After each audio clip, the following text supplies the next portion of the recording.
Tong says, sorry it wasn't clear. They revoked the interview because they said I failed an application before with them. Then they noticed I was a previous applicant and they canceled the interview and rejected my application. Now they said I need to wait another 12 months to apply.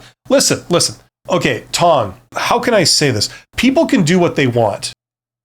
This employer can create all kinds of retarded, idiotic rules for themselves and follow them. You know what I mean? If that's what they want to do, that's what they want to do. If you ever are in a position in the future to interview someone for a job, you're a successful person that has gone freelance and you've made a lot of money and now you're wanting to build a company around you. You need to hire an assistant, something like that. And you're interviewing people, right? You can make up all kinds of retarded things. You could say like, well, you applied for a job before, so I'm not going to entertain your application for another 3.5 years. Those are the rules, It's like you can do that, right? It's stupid, but you could do that. And hey, if that's what these people want to do, fine.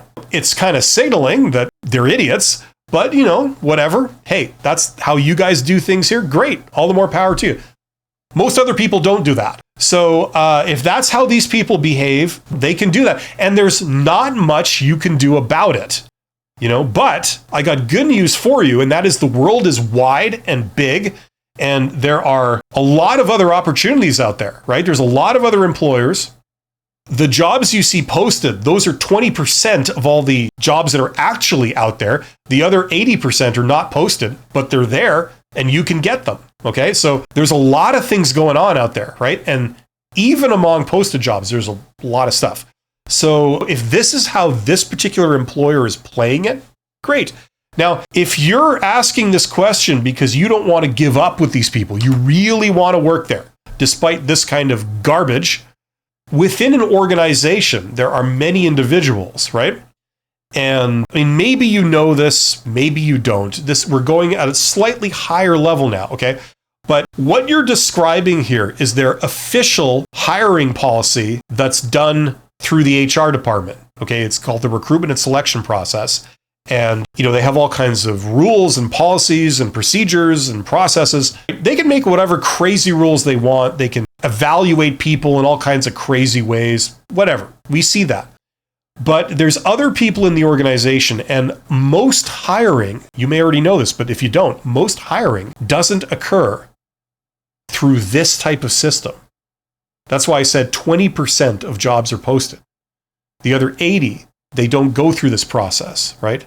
Because this process is with a recruiter conforming to official hiring policies.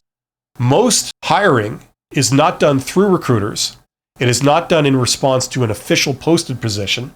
It's done by a hiring manager deciding to hire someone. In an organization, the hiring manager is the one that originates the job. They say like, okay, listen, I'm the chief accountant. I'm in charge of the accounting department, and I have made a decision that I need to hire another full-time accountant because based on the workload that is coming through my department, what are the demands on my resources, my people? We need another full-time position. I have tried to run this department with overtime to make up the volume of work, but it's unsustainable. We can't do it. We need to hire another full-time position, and I know that I've decided to allocate some of my budget to that. Okay, so they originate the job. The job exists in their head. They're now looking for another accountant to hire. So what they do is they contact in some way, shape, or form. If the company has an HR department that does recruitment and selection, that hiring manager, that the chief accountant, they can contact the HR department and say like, listen, I need you guys to post a job, right? Here's the particulars. Okay, they go out, they post it, they do an initial screening, whatever. They set up the job interviews with the candidates, and they coordinate with the hiring manager, the chief accountant, on, if you want to sit in the interviews, here's where we can do them, and I'll tie it to your schedule so you can make it. And then the final decision on who they pick rests with the hiring manager, the chief accountant. They have ultimate say of which accountant gets hired. The recruiter can make recommendations. The recruiter does a lot of the grunt work. They're the ones that screen all the candidates and present the hiring manager with, here's your final 3 candidates or something. Here's my recommendation, but it's up to you, right? Because when we hire this person, I deal with all the grunt work. I set up their e-payments and, all that. But you're the one that has to work with them. So you have final say. Okay? Now, let's say, Tong, after all this, you're dealing with the recruiter and the recruiter is telling you, well, we have policies about who we hire and, if they've applied in the past 12 months or whatever, some such crap, right? If you really wanted to push it with this company, what you could do is you could contact the hiring manager. The chief accountant, let's say you're an accountant and you're looking for an accountant role, you contact the hiring manager and you say, listen, I'm a fully qualified accountant. Here's the problem I solve. I'm available and I love this company. I know you guys do this kind of work here. You've got a big accounting department, right? You're doing accounting across borders and, all this kind of stuff because it's a big multinational company. I can help you with that. If ever you're looking for an accountant, let me know because I'd love to work for you.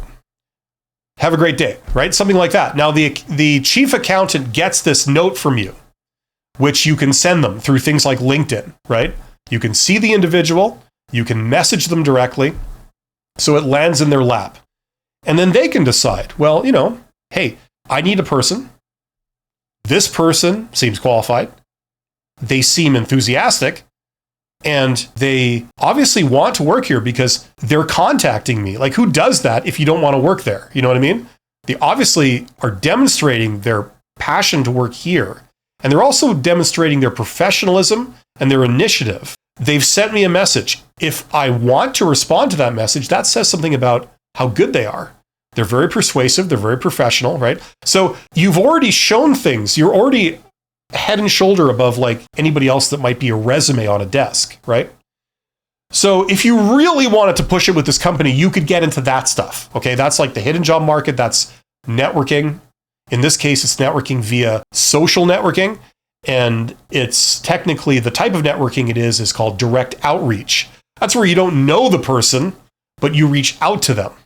It's very powerful. A lot of people can get a lot of jobs by doing this. I've gotten a lot of jobs and a lot of contract work by doing this in my career. You know what I'm saying? So if you really wanted to push it with this company, you could do things like that.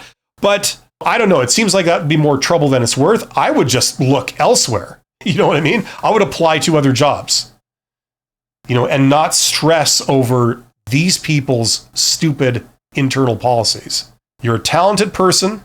If they're not wanting to even consider you because of some arbitrary rule, that's their loss. That gives you a signal of how they operate. That's not a winning way to operate, but whatever.